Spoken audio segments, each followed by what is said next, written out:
हामीले खाने खाना हाम्रो लागि बाँच्ने आधार हो अनि यही खानाकै कारणले हामी दिनानुदिन मृत्युको नजिक पुगिरहेका पनि हुन्छौँ।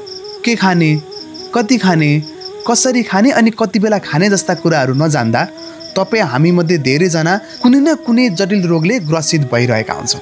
त्यसैले हामीले हाम्रो खानपानमा सुधार ल्याउन निकै जरुरी छ। आजको यस श्रृङ्खलामा हामीले के खाने, कति खाने, कसरी खाने अनि कति बेला खाने भन्ने जस्ता कुराहरू समेटेर खाना सम्बन्धी ज्ञानहरू दिनेछौँ।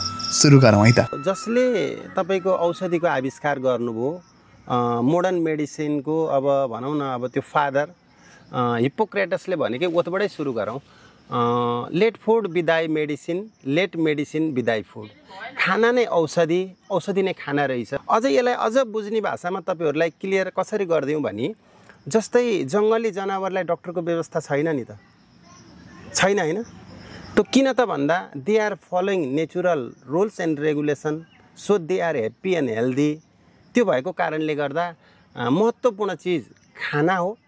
खानालाई हामीले औषधिको रूपमा लिनुपर्छ र त्यो शिक्षा चाहिँ नि नेचुरोप्याथी अथवा सामुदायिक प्राकृतिक चिकित्सालय रजरमा पाइन्छ। अब हामीले खाने खाना कस्तो छ त भन्दा भिटामिन बी कम्प्लेक्स सुरक्षित र यसमा चाहिँ नि कस्तो छ त भन्दा बाहिरका जुन आवरणहरू जसले पेटलाई फ्लस गर्नलाई सपोर्ट गर्छ, भिटामिन बी कम्प्लेक्स र त्यसमा फाइबर सुरक्षित भएको खानेकुराहरू खुवाउँछौँ। जस्तै चाहिँ नि गहुँलाई चाहिँ नि नफलिकन त्यसको चाहिँ नि रहेका त्यसको त्यो भिटामिन बी कम्प्लेक्स र त्यसको फाइबर सुरक्षित भएको यता गहुँबाट खुवाउने दलिया गएर आटाको पिठोमा त्यो कुराहरू सुरक्षित राखिएको हुन्छ भने, जस्तै ब्राउन राइसका कुराहरू छन्, त्यसपछि गएर तपाईँको चाहिँ नि भेजिटेबल दलियाका कुराहरू छन्, त्यसमा सबै चिज सुरक्षित भएको चिज र यसमा चाहिँ नि सलादको मात्रा प्रशस्त र यसमा सब्जी प्रशस्त खुवाउँछौँ हामीले। त्यसले गर्दाखेरिमा कस्तो छ त भन्दा यो अत्यन्त सुपाच्य र त्यसमा चाहिँ नि तपाईँको के छ त भन्दा अङ्कुरित तपाईँको चाहिँ नि लाइभ प्रोटिनको रूपमा हामीले चाहिँ नि त्यो गेडागुडीहरूलाई भिजाएर त्यसबाट जर्मिनेसन भएको चाहिँ नि स्प्राउट्सको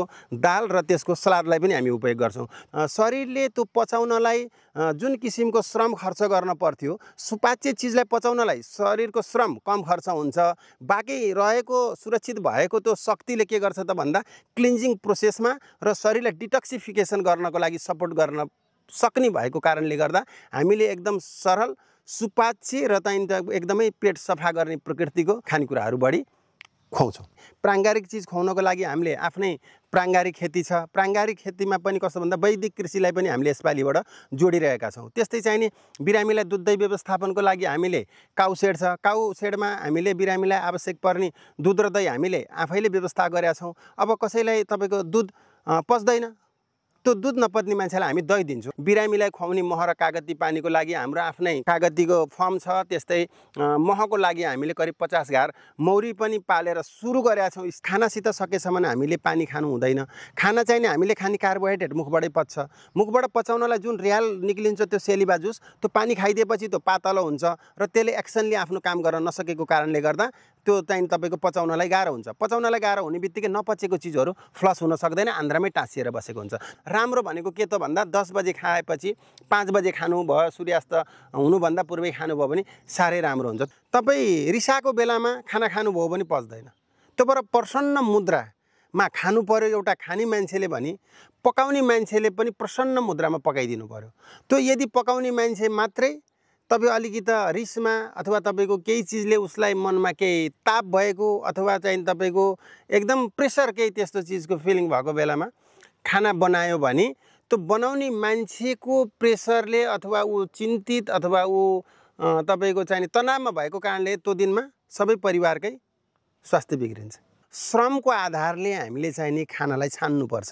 हामीले दिनभरि खेतबारीमा काम गर्ने अथवा फरुवा चलाउने अथवा घाँस काट्ने, धान काट्ने, हलो जोत्ने लगायतका कुरा छ भने तपाईँले गरिष्ठ चिजहरू, चिल्लोको कुराहरू, प्रोटिनका कुराहरू खाँदा पनि खासमा समस्या पर्दैन भने त्यही दिनभरि काम गर्ने श्रमिकको मालिकले अथवा साउले त्यही अनुसारको भोजन गरिष्ठ गर्यो भने ऊ चाहिँ नि के छ त भन्दा 40 वर्षमै 40 थरी औषधिको जन्जालमा फसिसक्यो। किन भन्दा श्रम भएन नि त। वहाँ श्रम नहुने बित्तिकै खाएका कुराहरू पच्नलाई गाह्रो हुन्छ। त्यो भएको भएर हामीले कुर्सीमा बसेर काम गर्ने अफिसर लेभलको मान्छेहरू, श्रम नगर्ने मान्छेहरू, माइन्डको अथवा मस्तिष्कको बढी क्रिएटिभ माइन्डले काम गर्नुपर्ने मान्छेहरूले हामीले एकदमै सुपाच्य अब फ्रुटहरू, सलादहरू यस्ता चिजहरूमा बल गर्नुपर्छ। एउटा ग्राइन्डरमा तपाईँले चाहिँ नि पिठो कुट्नलाई चुलुवा हालेर ढक्कन लगाइदिनु भयो भने त ग्राइन्डरले ग्राइन्डिङ गर्न सक्दैन नि त, त्यो जाम हुन्छ। अलिकति तपाईँले 2 इन्ची 3 इन्ची जति ग्याप छोडिदिनु भयो भने पो त्यसले फर्र घुमाउँछ। त्यस्तै शरीरले पनि भित्र गइसकेको चिजहरूलाई खाना पकाउनलाई त उसले आफ्नो मेकानिजममा त पुरै घुमाएर त्यसलाई चाहिँ नि पचाउनु पर्ने हुन्छ। त्यो भएको भएर खानालाई चाहिँ नि अलिकति ठुस ठुस कन्नी गरेर खानु भएन, अलिकति स्पेस छोडिदिनु पर्यो र त्यसलाई पचाउन सजिलो होस्। अब हामीले स्वस्थ ट्याब्लेटमा खोज्न थाल्यौँ, हामीले ट्याब्लेट बोतल बन्द भएका चिजहरूमा खोज्न थाल्यौँ र हामीहरू फस्दै गयौँ।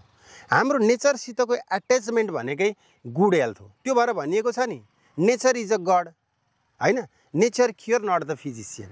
आहार नै औषधि, औषधि नै आहार भएको कारणले गर्दा अब हामी ट्याब्लेट र बोतललाई औषधिको रूपमा नलिकन हाम्रा यी बिहानदेखि बेलुकासम्मका दिनचर्यालाई औषधिको रूपमा ग्रहण गर्न सकियो भने बल्ल हामी स्वस्थ मस्त र तन्दुरुस्त रहन सकिन्छ। त्यसैले हिप्पोक्रेटसले भन्नुभएको छ, आहार नै औषधि, औषधि नै आहार। Let medicine be thy food, let feed be thy medicine. यसलाई मात्रै शस्त्र मानेर अगाडि हामी चल्न सक्यौँ भने हामीले बल्ल प्रपर गुड हेल्थ पाउन सकिन्छ। धन्यवाद।